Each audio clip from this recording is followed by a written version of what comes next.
వర్ష లేదా అండి?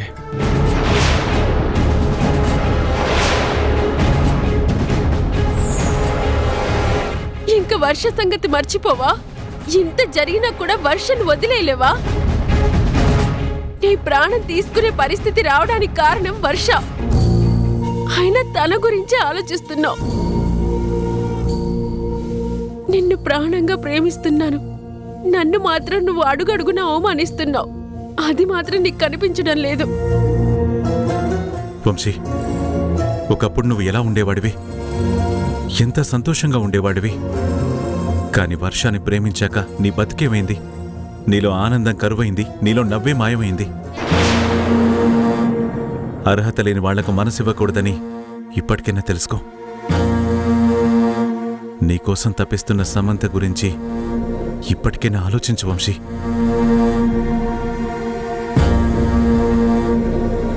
ఎందుకు డాక్టర్ నన్ను బతికించారు? నేను బతకాలి అనుకోవడం లేదు. నేను ఎవరి కోసమైతే బతుకుతామనుకున్నాను ఆ మనిషి నాకు దూరం అయిపోతుంది. ఏ మనిషి నీడైతే నా మీద పడకూడదనుకున్నాను ఆ మనిషి నాతోనే ఉంటానంటుంది. నా ప్రేమకు విలువ లేదు. అసలు నా మీద ఎవ్వరికీ ప్రేమ లేదు. ఇలాంటి విలువలేని బ్రతుకు నేనెందుకు బ్రతకాలి? అందుకే నేను చచ్చిపోదామని నిర్ణయించుకున్నాను.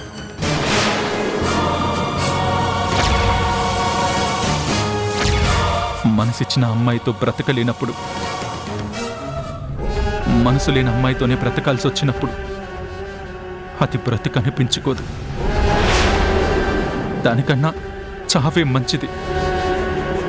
నన్ను చంపేయండి డాక్టర్, నన్ను చంపేయండి.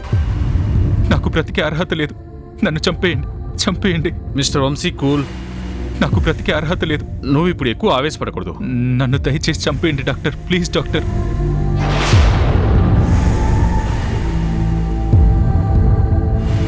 నన్ను చంపేయండి డాక్టర్, చంపేయండి డాక్టర్, ప్లీజ్ డాక్టర్, నన్ను చంపేయండి.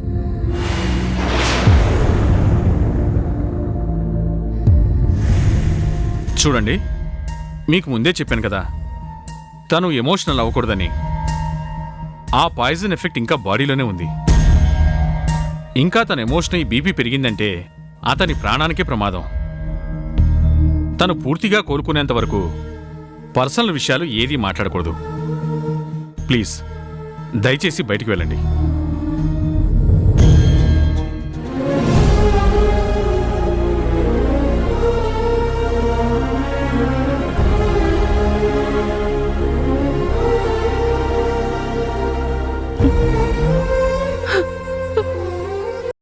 నేను డాడీ ఎంతో ఎదురు చూసామమ్మా. నువ్వింకా రాలేదని డాడీని నేను అడుగుతున్నప్పుడే నువ్వు వచ్చేసావు. కానీ నువ్వు ఇలా మాట్లాడకుండా ఉంటే నాకు చాలా బాధగా ఉందమ్మా. నిజంగా నేనేమైనా తప్పు చేసుంటే ఐఎమ్ సారీ. నేను గుంజలు తీస్తాను. ప్రియా, లేదమ్మా, నువ్వే తప్పు చెయ్యలేదు. అమ్మా అని నన్ను పిలిచావు. ఈ ఇంట్లో నేను ఉండడానికి కారకురాలివి నువ్వు. తెగిపోయిన గాలిపటంలా, దిక్కులేని పక్షిలా ఎటు వెళ్లాలో తెలియని నాకు ఈ ఇంటిని చూపించిన దేవతవి నువ్వు. ఈ దేవాలయంలో నాకు స్థానాన్ని కల్పించిన బంగారు తల్లివి. నువ్వు తప్పు చేస్తావమ్మా. అలా అయితే మరి నువ్వు నాతో ఎందుకు మాట్లాడటం లేదు? అదేం లేదమ్మా, అందర్నీ వదిలేసి నా వాళ్ళు అనుకుని ఒక చోటుకు వెళ్ళాను కదా. అక్కడ పెళ్లి హడావిడికి బాగా అలసిపోయాను. పైగా ఎంతో దూరం జర్నీ చేసి వచ్చాను కదా, అందుకే కాస్త రెస్ట్ తీసుకుందామని ఇలా మౌనంగా ఉన్నాను. నిజంగానా అమ్మా? నా మీద ఏ కోపం లేదు కదా? నా మీదొట్టు.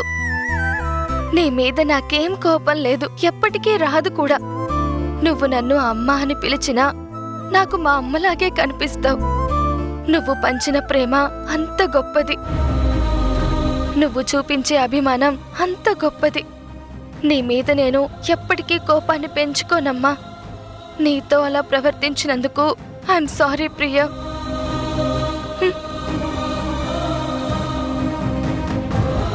సీత, నువ్వు అలా ఉండేసరికి ప్రియనే కాదు, మేం కూడా చాలా ఆశ్చర్యపోయాం.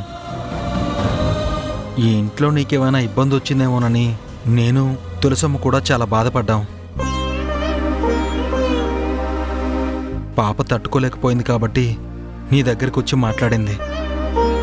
అడిగితే ఏమనుకుంటావోనని మేము అడగకుండా ఆగిపోయాం, అంతే తేడా. చెప్పాను కదండి, నాకు ఈ ఇల్లు దేవాలయంతో సమానం. మీలాంటి మంచి మనుషుల మీద నాకు అభిమానం ఉంటుంది, కానీ కోపం నాకెప్పటికీ రాదు. జర్నీ వల్ల అలా ఉన్నాను, అంతే. అర్థం చేసుకోండి.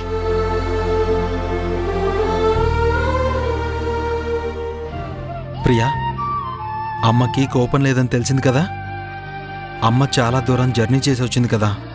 అమ్మ రెస్ట్ తీసుకుంటే మళ్ళీ నార్మల్ అయిపోతుంది. అప్పుడు తను నీతో సరదాగా ఆడుకుంటుంది. అమ్మని రెస్ట్ తీసుకొని మనం వెళ్దాం. తులసమ్మ, ముందు సీతకి మంచి కాఫీ పెట్టివ్వు. అక్కడ ఏం తిందో ఏంటో, తను ఏం తినాలనుకుంటే అది చేసి పెట్టు. అలాగే బాబుగారు, నేను చూసుకుంటాను కదా.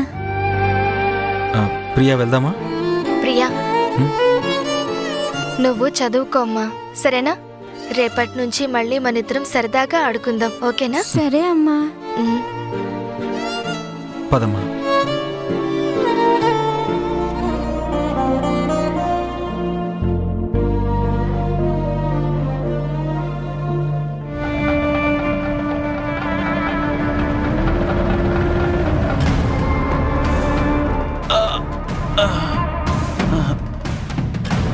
ఛీ, ఎలాంటి బ్రతుకొచ్చిందిరా నీకు జగపతి? ఎలా బ్రతికేవాడివి? ఒకప్పుడు అందరూ నీ కాళ్ళ దగ్గరకు వచ్చేవాళ్ళు. నువ్వు ఏది కోరుకుంటే అది చేయగలిగేవాడివి. దర్జాగా మహారాజు లాంటి బ్రతుకు బ్రతికేవాడివి. అలాంటిది ఈరోజు నువ్వు కనీసం నీ కాళ్ల మీద నువ్వు నిలబడలేని పరిస్థితికి వచ్చావు. ఈ కుంటి బతుకు బతుకుతున్నావు. ఒకరి సాయం లేకుండా అడుగు కూడా వేయలేని పరిస్థితికొచ్చావు. ఛీ, నీ బ్రతుకెందుకురా? ఎవరి కోసం బతకాలి? ఎందుకోసం బతకాలి? ఆ ఆ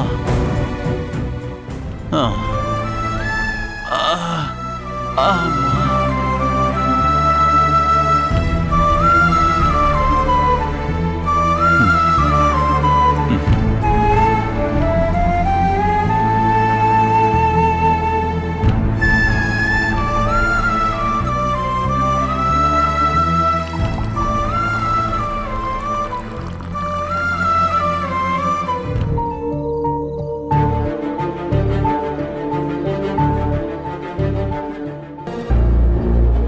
మావయ్య,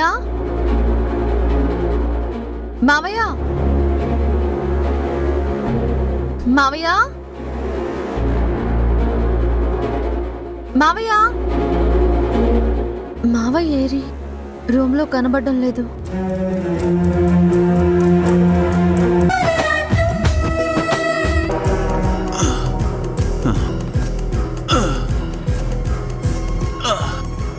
మన కాళ్ల మీద మనం నిలబడలేకపోతే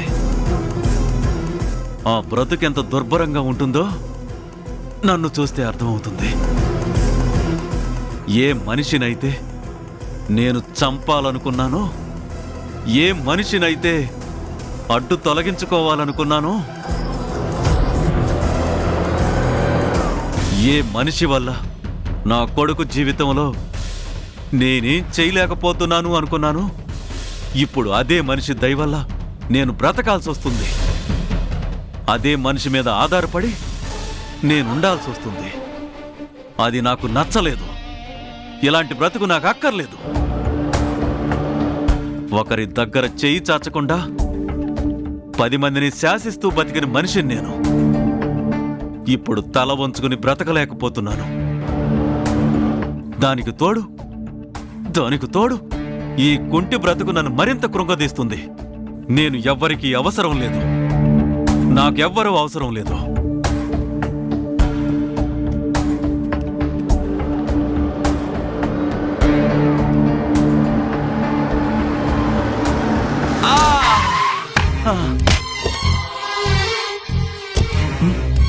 సార్ సార్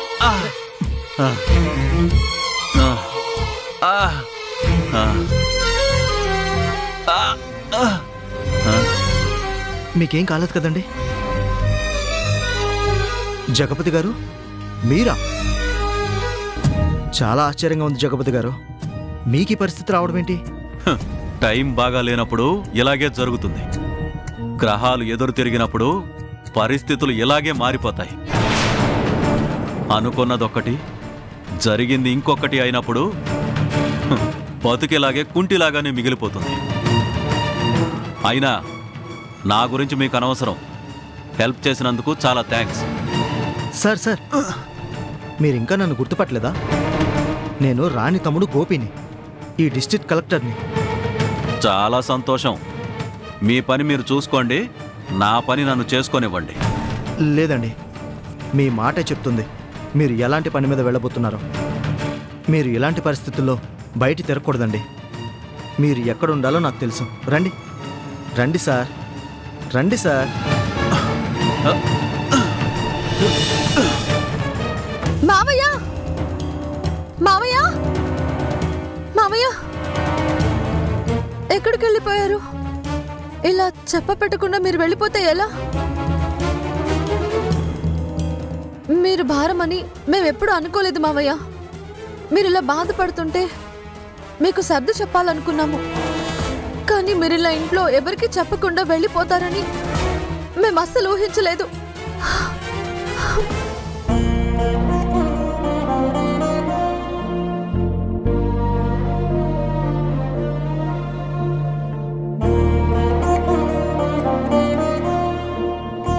తీసుకో ప్రియా, ఈ చాక్లెట్ నీకోసమే తీసుకొచ్చాను. తీసుకో. థ్యాంక్స్ అమ్మా. ప్రియా, నువ్విలా డల్గా ఉంటే నేను అస్సలు చూడలేనమ్మా. నువ్వు బాధపడితే నేను తట్టుకోలేను. ఇంకెప్పుడు నువ్వు కన్నీళ్లు పెట్టుకోకు. నేను రాగానే నీతో మాట్లాడకపోవడం నాదే తప్పు. ఏదో ఆలోచనలో ఉంటే నువ్వు ఎంతో ప్రేమగా నాకు ఎదురొచ్చి నన్ను హగ్ చేసుకున్నా నేను నిన్ను పట్టించుకోలేదు. ఇంకెప్పుడు అలా చెయ్యను. నువ్వు కూడా ఇంకెప్పుడు డల్గా ఉండకు, సరేనా? థ్యాంక్స్ అమ్మా. సీత, ప్రియా నిన్నెంత అభిమానిస్తుందో మాటల్లో చెప్పలేమమ్మా. తను నీ కడుపున పుట్టకపోయినా, మీ ఇద్దరి మధ్య ఎలాంటి బంధం లేకపోయినా అంతకు మించిన అనుబంధం ఏదో మీ ఇద్దరి మధ్యన ఉంది. నవమాసాలు మోసి పేగు తెంచుకు పుట్టిన బిడ్డను చూసినట్టుగానే నువ్వు ప్రియను చూస్తున్నావు. నువ్వొచ్చే వరకు ప్రియా సరిగా భోజనం కూడా చేయలేదు, ఇంట్లో ఎవరితోనూ కలవలేదు. నిన్ను చూడగానే తనెంత ఆనందపడిందో నాకు తెలుసు. అలాంటి ప్రియా నువ్వు ముభావంగా ఉండేసరికి తట్టుకోలేకపోయింది. ఈ అనురాగాన్ని ఏమనాలో నాకు అర్థం కావట్లేదు. ఈ ఆప్యాయతల్ని ఎలా అర్థం చేసుకోవాలో తెలియటం లేదు. ఆ భగవంతుడు మీ ఇద్దరికీ విడదీయలేని ఒక బంధం వేశాడని మాత్రం తెలుస్తుంది. కొన్ని బంధాల్ని ఎందుకు దూరం చేశాడో తెలియక బాధపడుతున్నప్పుడు ఆ దేవుడే ఈ బంధాన్ని ఎలా కలిపాడు తులసమ్మా. ఇంతకీ ప్రియా టిఫిన్ తిందా? చెప్పాను కదమ్మా, నువ్వు వెళ్ళిన దగ్గర నుంచి తను సరిగా తినటం లేదని. ఇవాళ నువ్వు బాధగా ఉండేసరికి అసలేమీ ముట్టుకోలేదు. నువ్వు వెళ్ళి టిఫిన్ తీసుకురా, ప్రియాకి నేను తినిపిస్తాను. ఉమ్. ప్రియా, నేను నీకు టిఫిన్ తినిపిస్తాను, నువ్వు తిను, సరేనా? ముందు నువ్వు తినమ్మా. నువ్వెక్కడికో వెళ్ళొచ్చావు కదా, అక్కడ ఏం తిన్నావో ఏంటో. ముందు నువ్వు తిను, నేను నీకు తినిపిస్తాను. ఈ ఆప్యాయత నాకు చాలమ్మా. నీ అనురాగంతోనే నా కడుపు నిండిపోతుంది. ముందు పిల్లలు తిన్నాకే తల్లి తినాలి. నీ కడుపు నిండితే నా కడుపు నిండుతుంది. ఓకేనా?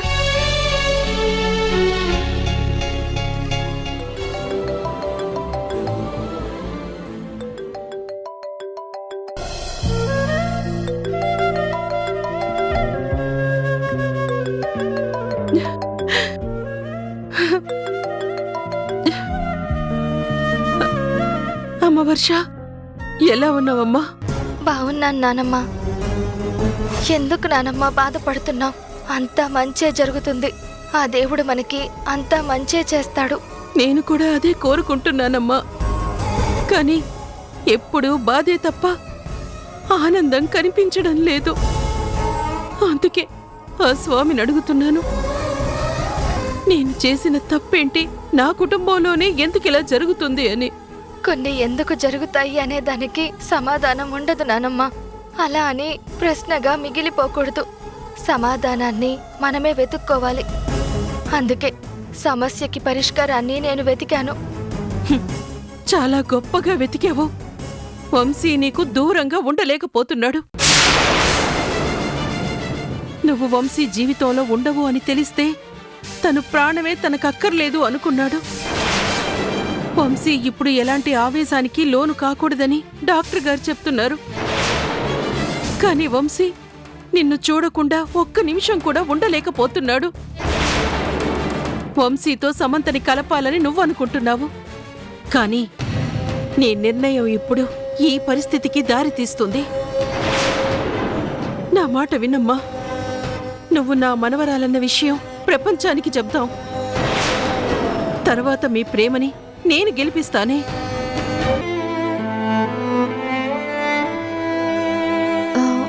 అన్నా, మా మావయ్య గారు కనిపించడం లేదు. తను కొంచెం హ్యాండిక్యాప్డ్, స్టిక్ పెట్టుకుని నడుస్తూ ఉంటారు. ఈ రోడ్లో ఎక్కడైనా చూసారా మీరు? లేదమ్మా, చూడలేదు. చూడలేదా? సరే అన్నా.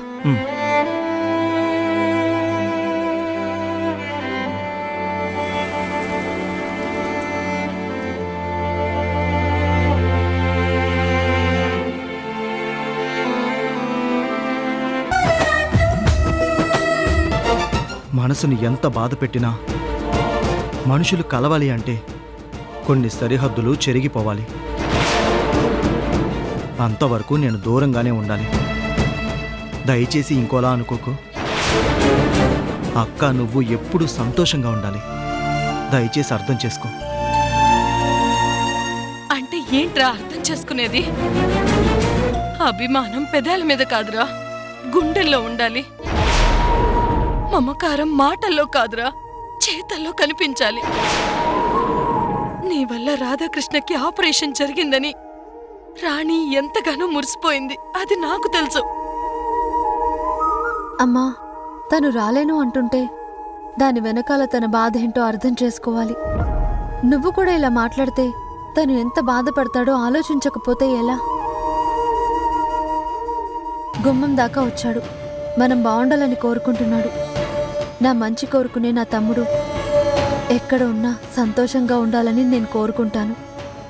ఇంటి దాకా వచ్చాడు కదా, ఇంట్లోకి రాలేకపోతున్నందుకు నువ్వు ఇంకా గొడవ పెట్టకు.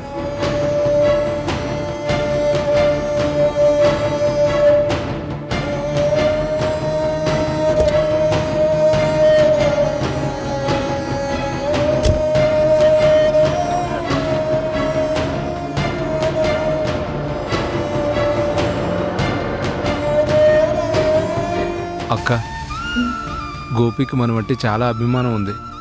కానీ ఆ ఇంట్లో 2 బ్రహ్మరాక్షసులు ఉన్నాయి కదా, వాళ్ళ గురించే ఆలోచిస్తున్నాడు. నా తమ్ముడి గురించి నాకు తెలీదా అంజీ?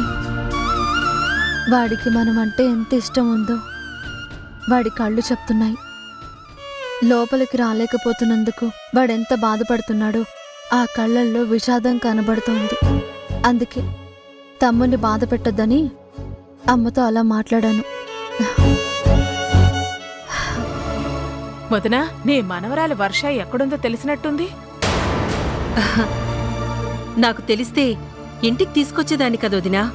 దూరంగా ఎందుకుంచుతాను? తను రావాలి, ఈ ఇంట్లో ఉండాలని మేమెప్పుడూ కోరుకుంటున్నాము. అలాంటిది తను ఎక్కడుందో తెలిస్తే ఇక్కడికెందుకు తీసుకురాకుండా ఉంటాను? అదే వదినా, పూజారి గారు ఆ రోజు ఒక చైన్ ఇచ్చారు కదా, సమంత చైన్ ఇంట్లోనే ఉంది. మరి గుళ్ళో దొరికిన చైన్ వర్షాదే కదా. అందుకే వర్ష ఎక్కడుందో తెలిసిందేమో అని అడిగాను. నేను కూడా అలాగే అనుకుని గుడికి వెళ్ళాను దినా. కాని పూజారి గారు ఒకటే చెప్పారు, అది గుళ్ళో దొరికిందమ్మా, అదెవరిదో నాకు తెలీదు అని. నేను నిల్చున్న చోటే పడింది కాబట్టి అది మనదే అయ్యుంటుందని తెచ్చిచ్చాను అన్నారు. మేం వేసిన చైన్ మా దగ్గరకొచ్చింది కానీ వర్ష ఇంకా రాలేదు. అదేంటది? ఆ చైన్ ఇక్కడే దొరికింది అంటే తను ఇదే ఊళ్ళో ఉంటుందని అర్థం కదా, మనకు దగ్గరగా ఉందనే అర్థం కదా, మనతోనే ఉందని అర్థం కదా. వర్ష ఎక్కడున్నా బావుండాలని కోరుకుంటాను. తను తొందరగా మాకు దగ్గరవ్వాలని కోరుకుంటున్నాను. ఈ ఇంట్లో మళ్ళీ సంతోషాలు రావాలని కోరుకుంటున్నాను. అంతకు మించి ఇంకేమీ కోరుకోను. నువ్వు దీని గురించి ఎక్కువగా ఆలోచించుకో.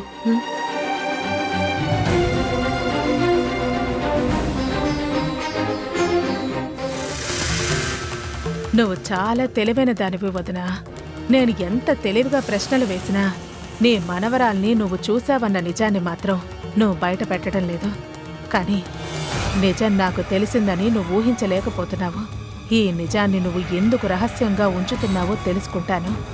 దానివల్ల నాకేం లాభం ఉంటుందో ఆలోచిస్తాను. మహి, నీ మాటల్లో ఏదో మర్మముంది.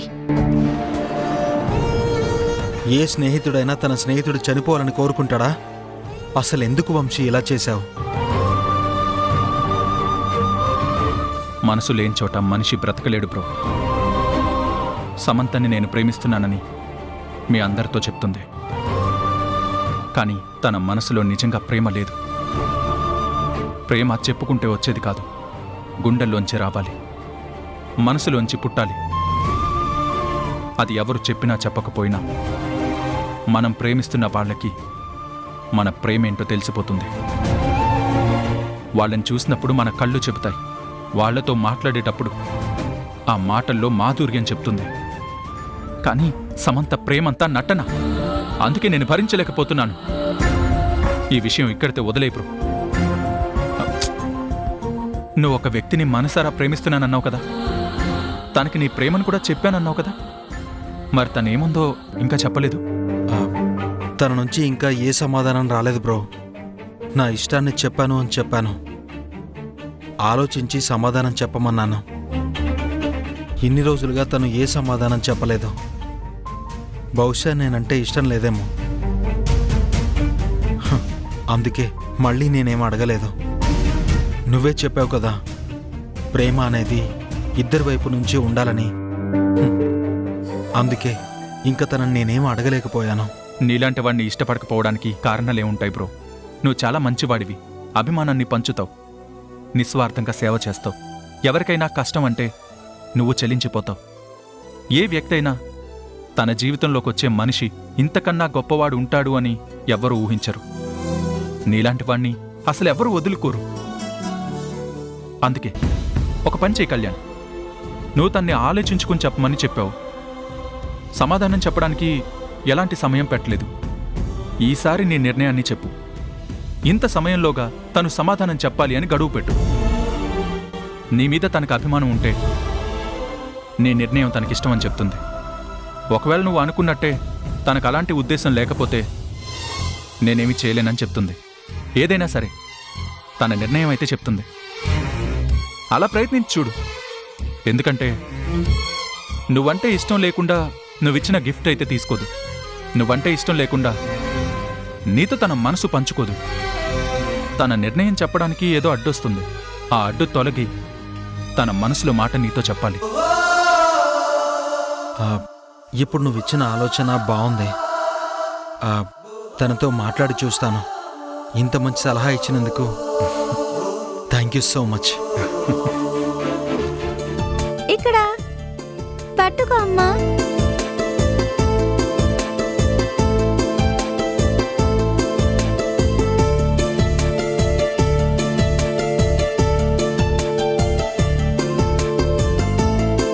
అమ్మా అమ్మా ఇక్కడమ్మా. అమ్మా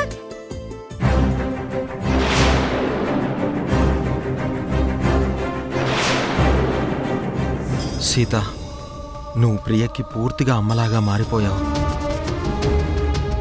నీకు దూరంగా ప్రియ ఒక్క నిమిషం కూడా ఉండలేకపోతుంది. కానీ ఈ బంధం బలంగా ఉండాలంటే ఎప్పటికీ నువ్వు మాతోనే ఉండాలి. అలా ఉండాలి అంటే నువ్వు ఈ ఇంటి ఇల్లాలివి కావాలి. ఇప్పటికీ నేను నిన్ను పెళ్లి చేసుకుంటానని అడిగాను, కానీ నీ నిర్ణయాన్ని నువ్వు చెప్పలేదు. ఇలా ఎంతకాలం వెయిట్ చేయాలో కూడా అర్థం కావట్లేదు. అందుకే ఈ సమస్యకు ఒక పరిష్కారాన్ని నేనే కనుక్కున్నాను.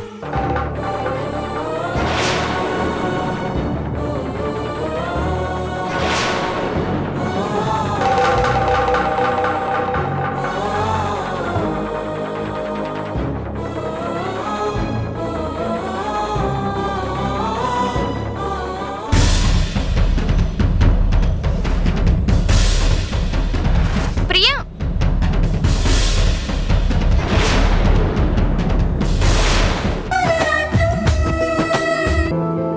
రాణి అరే ఏంటండి, ఎందుకు ఇంత ఆనందంగా ఉన్నారు? మన కంపెనీలో మరో యూనిట్ ప్రారంభించారు అనుకున్నాం కదా. సెక్రటేరియట్లో ప్రిన్సిపల్ సెక్రటరీ గారితో మాట్లాడాను. ఆయనకి నేను చెప్పిన డీటెయిల్స్ అన్నీ చాలా బాగా నచ్చాయి.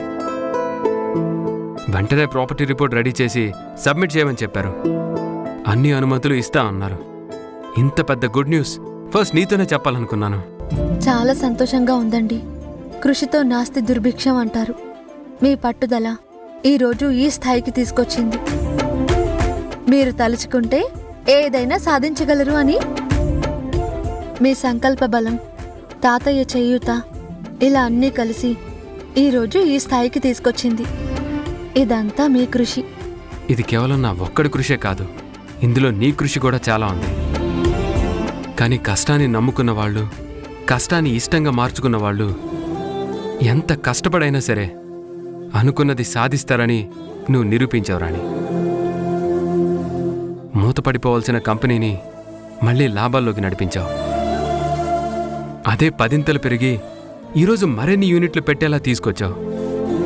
ఇంత చేసినా ఇదంతా నా వల్లే జరిగిందని ఏ రోజు నువ్వు చెప్పుకోలేదు. త్యాగం కోసం పుట్టినట్టు మా కుటుంబం కోసం నీ జీవితాన్ని త్యాగం చేశావు. చెల్లెల కోసం నువ్వు చూపించిన ఔదార్యం ఏ ఆడపిల్ల చూపించదు. ఇంత మంచి భార్య నాకు దొరికినందుకు నాకు చాలా ఆనందంగా ఉంది. ఈ ఆనందంలో మీ నోరు తీపి చేస్తాను, ఉండండి.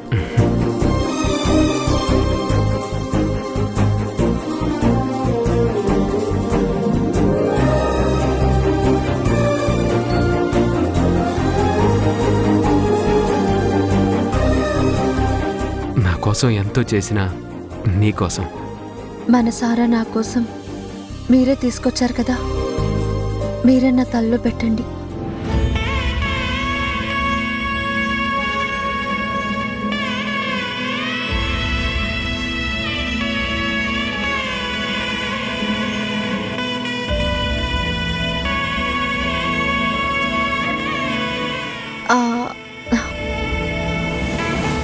మీకు చెప్పకుండా ఒకరికి మాటిచ్చానండి. మీరు తప్పుగా అనుకోరు కదా? నా రాణి ఎప్పుడూ తప్పు చేయదు. ఏంటో చెప్పు. మన దగ్గర పనిచేస్తున్న మల్లేష్ కూతురికి పెళ్ళంట. ఆడపిల్ల పెళ్ళికి ఖర్చులు ఎంతుంటాయో అందరికీ తెలుసు. పాపం మల్లేష్కొచ్చిన జీతం అప్పులు తీర్చుకోవడానికే సరిపోయింది అన్నాడు. పెళ్లి ఖర్చులకు కూడా డబ్బులు లేవు అంటే 5,000 రూపాయలు ఇచ్చానండి. ఒక ఆడపిల్ల పెళ్లి బాధ్యత తీసుకోవడం ఒక అదృష్టం లాంటిది. ఈరోజు ఆ స్థాయి మనకుంది. అందుకే ఆ పిల్ల పెళ్ళి మన ఖర్చులతో చేద్దామండి. వాళ్ళ ఊరు రుద్రారంలో పెళ్లి చేస్తున్నారు. మనం అక్కడికి వెళ్ళి దగ్గరుండి ఆ పెళ్లి చేద్దాం. మీరు ఒప్పుకుంటారన్న నమ్మకంతో మీకు చెప్పకుండా ఈ మాట ఇచ్చాను. నేనేం తప్పు చేయలేదు కదా? చెప్పాను కదా రాణి, నా రాణి మహారాణిలాగే ఆలోచిస్తుంది కానీ తప్పు చేయదు. నువ్వు ఆడపిల్లవు కాబట్టి, బాధ్యతలు మోసిందానివి కాబట్టి ఒక తండ్రి కష్టం ఎలా ఉంటుందో నువ్వు ఊహించావు. నీ మీద ఇష్టాన్నే కాదు, నీతో కష్టాన్ని కూడా పంచుకున్నాను కాబట్టి నువ్వు తీసుకున్న నిర్ణయాన్ని తప్పు పట్టను. తప్పకుండా అలాగే చేద్దాం.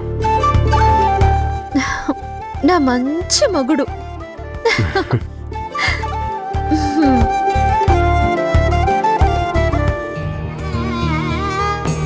నువ్వు దేవతవేగా. అమ్మ కూడా చాలా మంచి మనిషి కదా. మరి అమ్మ తాళిని ఎందుకు తీసుకోవడం లేదు? నాన్నతో ఎందుకు కట్టించుకోవట్లేదు? నువ్వే అమ్మ కట్టించుకునేలా చెయ్యాలి.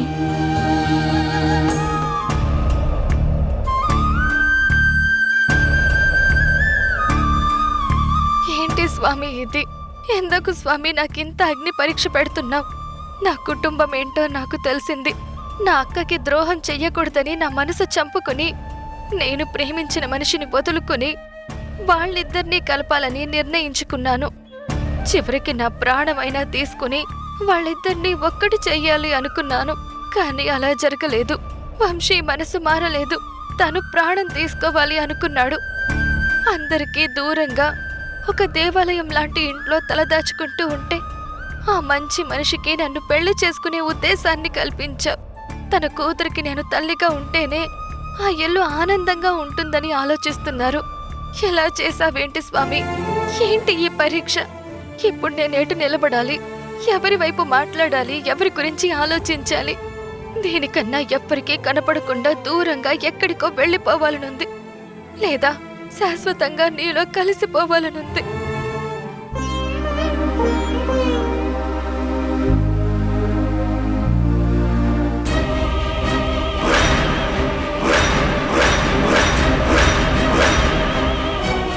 వంశీ, నువ్వేంటిక్కడ?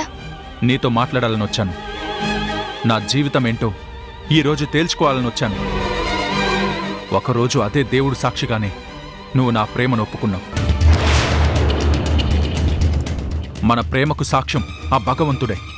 అందుకే ఈరోజు మన జీవితానికి కూడా ఆ భగవంతుడు సాక్షిగా ఉంటాడని ఇక్కడికొచ్చాను. మన జీవితం కాదు వంశీ, నీ జీవితం. నీ జీవితంలో నేను లేను. ఉండవలసింది సమంత. నువ్వు సమంతతోనే జీవించాలి, నాతో కాదు. నాది ఒంటరి ప్రయాణం. నీ అడుగులో అడుగు కలపడానికి సమంత ఉంది. నీతో జీవితాంతం నడవడానికి సమంతకి మాత్రమే హక్కుంది. ఈ బంధం నువ్వే వేశావు. 3 ముళ్లతో అది ముడిపడిపోయింది. దాన్ని విప్పడం కుదరదు. మళ్ళీ మనం కలవడం కుదరదు. నాకు తెలుసు వర్ష, నువ్వు ఇదే మాట చెప్తావని. ప్రేమ అని నేను ఎన్నిసార్లు చెప్పినా ఆ ప్రేమ నీకు చులకనగానే కనిపిస్తుంది. ఇదే ప్రేమ కోసం మనసారా ప్రేమించిన మనిషికి దగ్గరవ్వలేక ఎంతో మంది ప్రాణాలు తీసుకుంటున్నారు. నేను కూడా నా ప్రాణం తీసుకుందామనుకున్నాను, కానీ నువ్వే బతికించావు. నువ్వే నాకు ప్రాణం పోసావు. నా ప్రాణం నువ్వే అయినప్పుడు, ఈ ప్రాణం నిలవడానికి కారకురాలు నువ్వే అయినప్పుడు నీతోనే బ్రతకాలని నిర్ణయించుకున్నాను. ఈ సమస్యకు ముగింపు తీసుకురావాలని నిర్ణయించుకున్నాను. నువ్వే చెప్పావు కదా, 3 ముళ్లతో వేసిన బంధం కాబట్టి అది విడిపోకూడదని. దానితో పడిన బంధాన్ని ఎవరూ తెంపలేరని నువ్వే చెప్పావుగా. ఇద్దరు మనుషులు జీవితాంతం కలిసి ఉండాలంటే పెళ్లి జరగాలి అని. అందుకే ఆ రోజు జరిగిన పెళ్లి అర్థం లేని పెళ్లి, ఈ రోజు జరగబోయే పెళ్లి అర్థవంతమైన పెళ్లి. మనసారా ప్రేమించిన మనిషిని మనస్ఫూర్తిగా పెళ్లి చేసుకోవడానికి వచ్చాను. ఆ దేవుడి సమక్షంలోనే నీకు తాళి కట్టి నిన్ను నాదాన్ని చేసుకుంటాను. అప్పుడు నా భార్యగా నువ్వు నాతో ఉంటావు. మనిద్దరం కలిసి ఉంటాం. ఇంకా ఎప్పటికీ నా జీవితంలో సమంత లేదని తను తెలుసుకుంటుంది.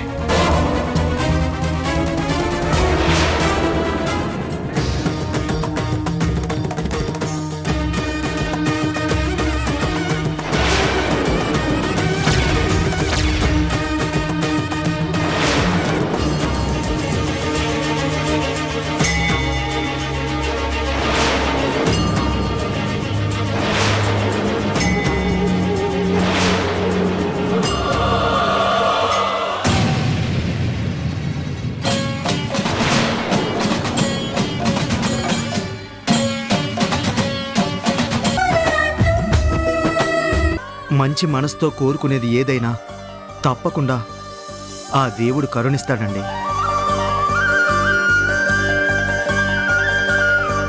నమస్కారం కలెక్టర్ గారు. నమస్కారం. మీరు ఈ రోజు వస్తున్నట్లుగా ఈవో గారు చెప్పారు, కానీ ఎన్ని గంటలకు వస్తున్నారో చెప్పలేదు.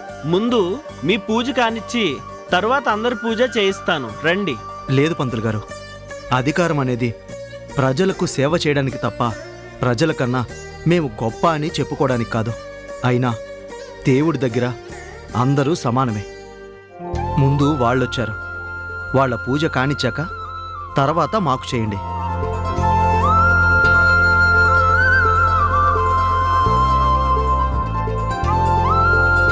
రండి సార్.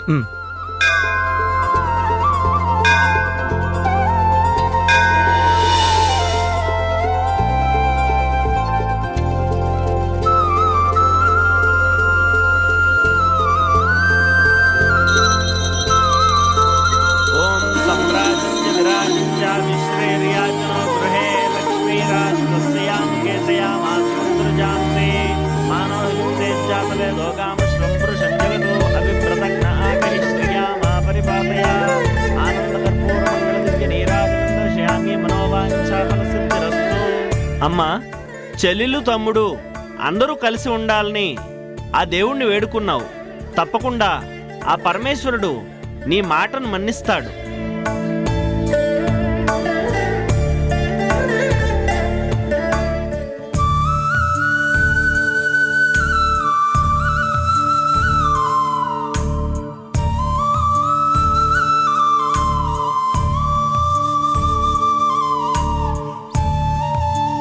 మీరు ఈ జిల్లాకి అధికారైనా మాలాంటి వాళ్ళ గురించి ఇంత గొప్పగా ఆలోచించినందుకు మీకు చాలా కృతజ్ఞతలు చెప్తున్నాను. ఈరోజు మీ పుట్టినరోజు కదా, మీకు పుట్టినరోజు శుభాకాంక్షలు.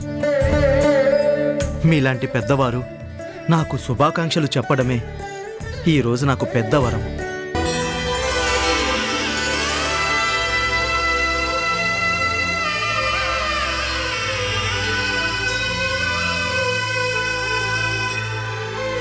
మీకు అభ్యంతరం లేదు అంటే నా చేత్తో మీకు బొట్టు పెట్టొచ్చా? అమ్మలా అడుగుతున్నారు, కాదని ఎలా అంటాను? పెట్టండి.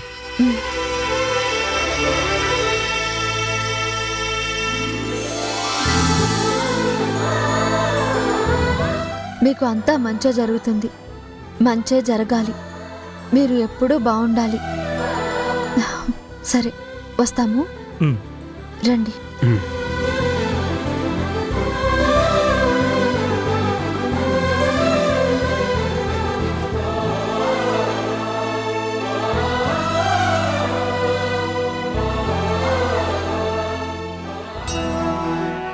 స్వామి, ఈరోజు నాకు అక్క కనిపించటం, నేను అక్క కాలికి దండం పెట్టి ఆశీర్వాదం తీసుకోవటం, తను నాకు బొట్టు పెట్టడం, ఇవన్నీ నాకు చాలా చాలా ఆనందంగా ఉంది.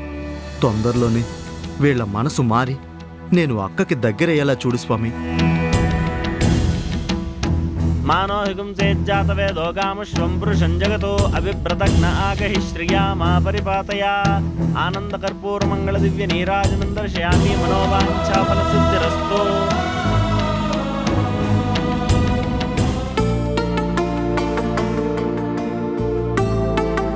మీకు బీపీ కొంచెం ఎక్కువగా ఉందండి.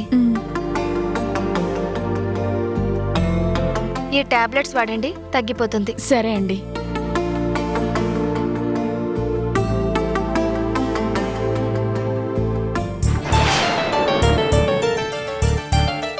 ఏంటి నానమ్మా, నీకు బీపీ ఉందా?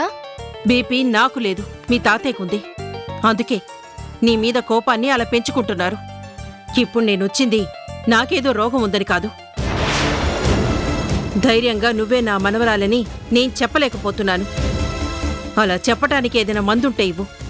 వెంటనే ఆ టాబ్లెట్స్ వేసుకొని వెళ్ళి నిజం చెప్పేస్తాను.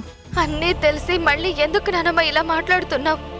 నేనే వర్షానన్న నిజం బయటకొస్తే ఏం జరుగుతుందో తెలిసి కూడా పదే పదే ఎందుకు ఇలా మాట్లాడుతున్నావు? బావుందే. నువ్వు మా ఇంటి మనవరాలివి, ఆ ఇంటి రక్తానివి, మహారాణిలాగా నా ఇంట్లో ఉండవలసిన మనిషివి. తన మనవరాలని తెలియకే కదా మీ తాతయ్య నీ మీద ఇంత పగని పెంచుకుంటున్నారు. నీ ప్రాణాలు తీసైనా సరే సమంతకి న్యాయం చెయ్యాలని అనుకుంటున్నారు. ఏ మనవరాలు గురించైతే కంటి మీద కునికేయకుండా ఇన్నేళ్లుగా ఎదురు చూశారో తన చేతులతో ఆ మనవరాల్ని తనే దూరం చేసుకుంటున్నారేమోనని నాకు చాలా భయంగా ఉంది. తాతయ్య ప్రేమ కొండంతది నానమ్మ. అభిమానానికి అవధులు లేవు. మనవరాల మీద ఆయన చూపించే ప్రేమను చూస్తుంటే నిజంగా నాకు చాలా ముచ్చటగా ఉంది. అక్క జీవితం సెటిల్ అయ్యాక నేనే తాతయ్య మీ మనవరాలు వర్షని అన్న నిజం చెప్తాను, సాక్ష్యాన్ని చూపిస్తాను. అప్పుడు ఈ కోపం అంతా పోయి అక్క మీద చూపించేంత ప్రేమ నా మీద కూడా చూపిస్తారు. అది జరిగేలా కనిపించట్లేదు వర్ష. అందుకే ఇక నువ్వేం మాట్లాడకు. ఈ అపోహలకి, ఈ నిందలకి, నా భయానికి ఈ రోజుతో ముగింపు పలకాలి. నువ్వు వర్షావన్న నిజం తెలిస్తే అందరూ నీ వైపు ఉంటారు. అప్పుడేం చేయాలో ఆలోచిద్దాం. అంతేకాని ఈ నిజాన్ని దాచి ప్రమాదాన్ని నువ్వు కొని తెచ్చుకోవద్దమ్మా. ఆ రహస్యం అలాగే ఉంచటం వల్ల నీకు మళ్ళీ ఎలాంటి ప్రమాదం వస్తుందని అనుక్షణం నాకు భయం వేస్తోంది. వర్ష, నా మాట వినమ్మా. లేదు నానమ్మ, నిజం చెప్పడం ఎంతసేపు? కానీ నేనొచ్చాను అన్న ఆనందం ఒక్కరోజు ఉంటుంది. కానీ తర్వాత పరిస్థితి ఏంటి? అక్కకి నా మొహాన్ని ఎలా చూపించగలను? అక్క నన్ను ప్రేమగా చూడగలదా? వంశీని మర్చిపోగలదా? నా మీద అభిమానాన్ని పెంచుకోగలదా? ఇటు నా ముందు మాట్లాడలేక, అటు తన మనసులో ఉన్న ప్రేమను చంపుకోలేక, వంశీ కట్టిన తాళికి ఏం సమాధానం చెప్పుకోవాలో తెలియక, అసలు వంశీ తన జీవితంలోకి వస్తాడో రాడో ఆలోచించలేక అక్క ఏమైపోతుంది? ఇక తాతయ్య పరిస్థితి ఏంటి? నా ప్రేమను గెలిపించాలా? అక్క పెళ్లిని గెలిపించాలా? ఎవరి వైపు నిలబడాలి? ఎవరికి న్యాయం చెయ్యాలి అని ఇద్దరు మనవరాళ్ళని గుండెల్లో పెట్టుకుని ప్రేమించే తాతయ్యకి ఇప్పుడు ఈ బాధ అవసరమా నానమ్మ? అందుకే అక్కని వంశీని కలిపే వరకు నేనే మనవరాలు అనే నిజం బయటికి రాకూడదు. నువ్వు ఎవరికి చెప్పకూడదు. చెప్తే నా మీదొట్టు. ఏంటి, మళ్ళీ ఏమైనా పిచ్చి పిచ్చి ఆలోచనలు చేస్తున్నావా? నువ్వు ఏదైనా ఆగాయిత్యం చేసుకుంటే ఆ మాట నా చెవులు పడకముందే ఈ గుండె ఆగిపోతుంది. అది మాత్రం గుర్తుపెట్టుకో. లేదు నానమ్మ, నేను ప్రాణాలు తీసుకోను. నీకు మాటిస్తున్నాను. వంశీ నన్ను ప్రేమిస్తున్నాను అన్న మాట చెప్పకుండా ఏం చెయ్యాలన్నది నాకు అర్థమైంది.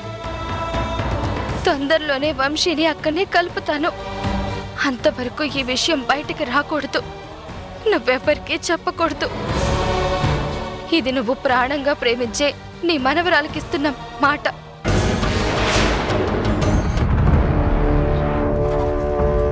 ఎంత గొప్ప కుటుంబ కథా చిత్రం. అక్క కోసం చెల్లెలు త్యాగం చేస్తోంది. ప్రాణాలు తీయాలనుకుంటోందని తెలిసినా కూడా అక్క జీవితాన్ని నిలబెట్టాలి అనుకుంటున్న గొప్ప చెల్లెలు. అక్కడ వంశీ సమంత కలిసే వరకు వర్షానే శంకర్ ప్రసాద్ మనవరాలనే నిజం బయటికి రాదు. అంటే వంశీ సమంత కలవకుండా ఆపేస్తే ఈ వర్ష శంకర్ ప్రసాద్ మనవరాలని ప్రపంచానికి ఎప్పటికీ తెలీదు. అప్పుడు ఈ కుటుంబం నా చెప్పు చేతల్లో ఉంటుంది.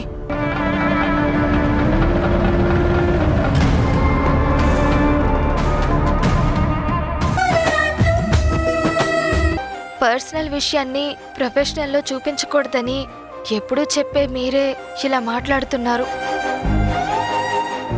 నేను కూడా మనిషినే సీత. నాకు కూడా మనసు ఉంటుంది కదా.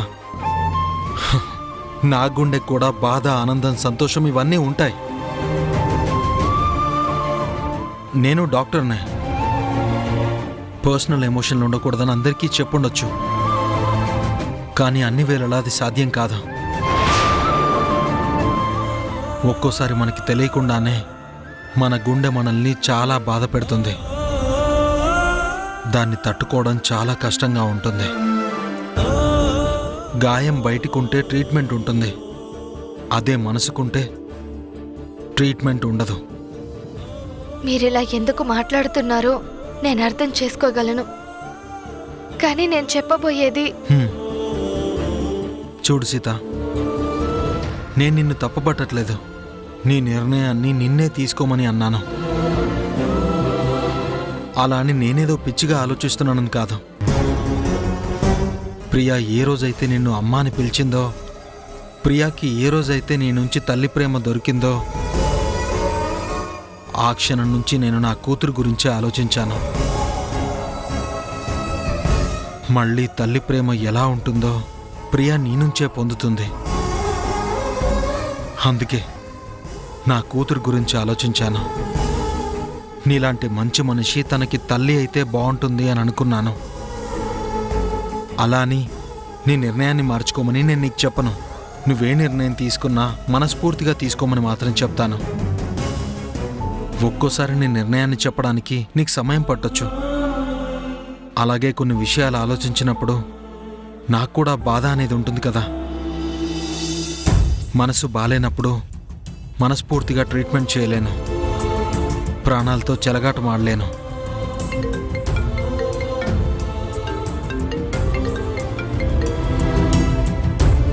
గుడ్ మార్నింగ్ ప్రిన్సిపల్ గారు. Very good morning Kalyan sir. ఈరోజు పాప స్కూల్కి రాలేదేంటి?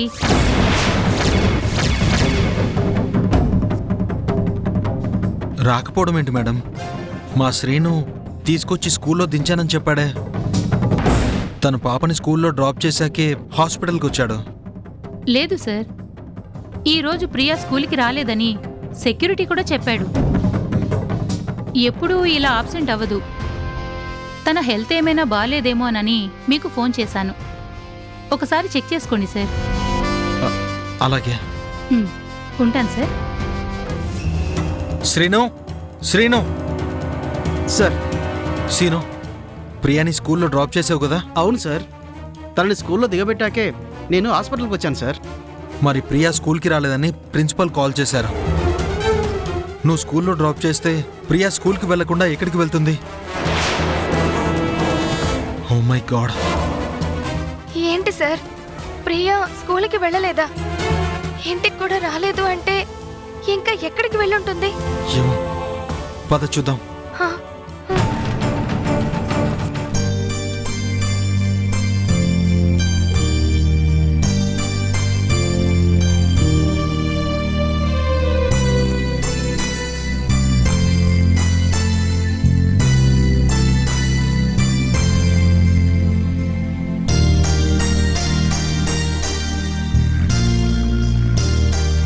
తాతయ్య,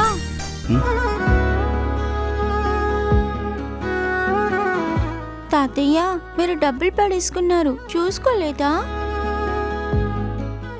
థ్యాంక్స్ అమ్మా. నీ పేరేంటమ్మా? నా పేరు ప్రియా తాతయ్య. చాలా బాగుందమ్మా. ఎక్కడికి? స్కూల్కి వెళ్తున్నావా? పద, నేను నా కార్లో డ్రాప్ చేస్తాను, రా. లేదు తాతయ్య, నేను గుడికి వెళ్ళాలి. కానీ గుడి ఎక్కడుందో నాకు తెలియట్లేదు. తప్పకుండా నువ్వు గుడికి వెళ్ళాలా? అవును తాతయ్య, దేవుణ్ణి నేను ఒకటి అడగాలి. నన్ను గుడికి తీసుకెళ్తారా? సరే తల్లి, పద కార్లో కూర్చో, పద.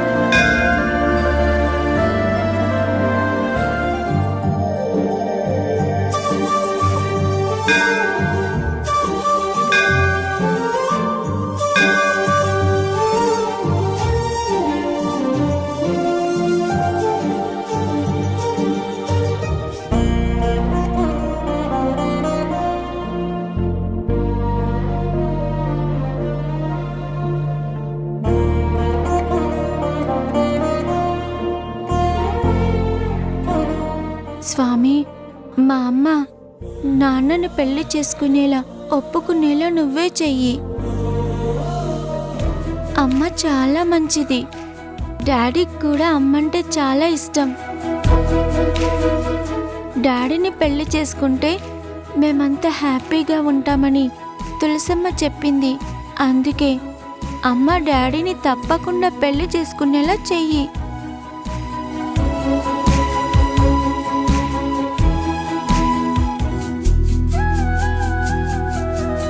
శతమానం భవతి శతాయు పురుష శతేంద్రియాయుష్యేవేంద్రియే ప్రతిష్టతే.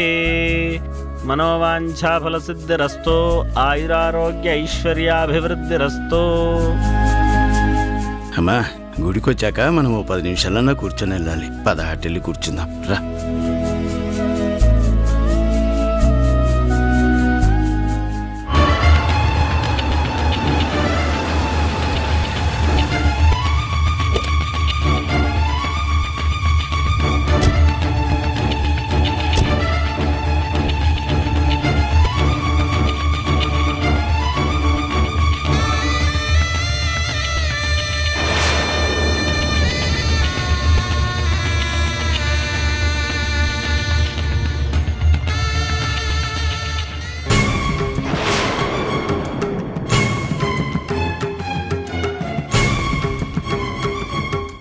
స్వామి, ప్రియా ఎక్కడుందో కనిపించడం లేదు.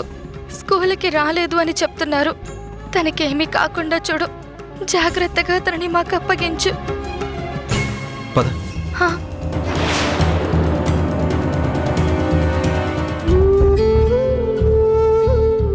రా తల్లి, కూర్చో.